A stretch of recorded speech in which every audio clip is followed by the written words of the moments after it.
ఒక వేసవి కాలంలో మను అనే బాలుడు తన మామ శంకర్ మరియు అత్త లత వద్ద ఉండేందుకు రామాపురం అనే నిశ్శబ్దమైన గ్రామానికి వచ్చాడు. ఆ గ్రామం పచ్చటి పొలాలు, పక్షుల కిలకిల ధ్వనులు, పైకప్పుగల పాత ఇళ్లతో నిండి ఉంది. కాని ఒక విషయం మాత్రం అందరూ భయపడే విషయం: కొలను పక్కనే ఉన్న పీపల్ చెట్టు. ప్రజలు కుసుముసలాడుకుంటూ చెబుతారు, అది భయంకరమైన చెట్టు. సాయంత్రం తర్వాత ఎవ్వరూ అక్కడకు వెళ్లరు. ఒక సాయంత్రం మను మరియు అతని చెల్లెలు రాణి కొలువు దగ్గర ఆడుకుంటున్నారు. వాళ్లకు చెట్టు నుంచి ఒకటి వినిపించింది. వెళ్ళిపోండి, ఇక్కడ ఉండకండి. వాళ్ళు భయంతో ఇంటికి పరుగులు తీశారు. అడుగుతున్నాడు మను భోజన సమయంలో, మామయ్య, అందరూ ఆ చెట్టుని ఎందుకు భయపడుతున్నారు?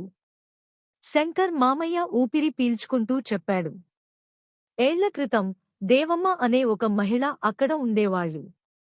ఒకరోజు ఆమె అచేతనంగా ఆ చెట్టు దగ్గర మరణించారు. అప్పటినుంచి రాత్రిళ్లు మైన శబ్దాలు వినిపిస్తుంటాయి. మను యొక్క యోజన. మను దెయ్యాల మీద నమ్మకం లేకుండా చెప్పాడు, నమ్మకపో రాణి. రేపు పగలు చెట్టు దగ్గరికి వెళ్దాం. ఏదో రహస్యముంటుందేమో చూద్దాం.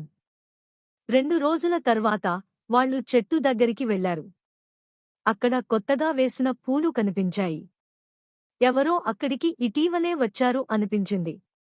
అక్కడి పొదల మధ్య నుండి మృదువైన ఏడుపు శబ్దం వచ్చింది. వాళ్ళు అటుగా వెళ్లి చూశారు. అక్కడ ఒక వృద్ధ మహిళ కూర్చుని ఉంది. ఆమె అలసిపోయి కనిపించింది. భయపడవద్దురా, ఆమె చెప్పింది, నేను దెయ్యం కాదు. మను, రాణి దేవమ్మను ఇంటికి తీసుకువచ్చారు. శంకర్ మామయ్య, లత అత్త ఆమె కథ విని షాక్ అయ్యారు. మామయ్య వెంటనే గ్రామ పెద్దల్ని పిలిచారు. రోజు చెట్టు చుట్టూ ఉన్న ప్రాంతాన్ని శుభ్రం చేశారు. దేవమ్మకి ఒక చోటు ఏర్పాటు చేసి ఒక చిన్న ఆశ్రయ గృహం కట్టించారు. ప్రతి ఒక్కరూ తాము దెయ్యం అని అనుకుని చేసిన తప్పును అర్థం చేసుకు. భయం నిశ్శబ్దంలో పెరుగుతుంది. నిజం అనేకసార్లు కథల వెనుక దాగి ఉంటుంది. ధైర్యంతో నిజాన్ని వెతుక్కోవాలి.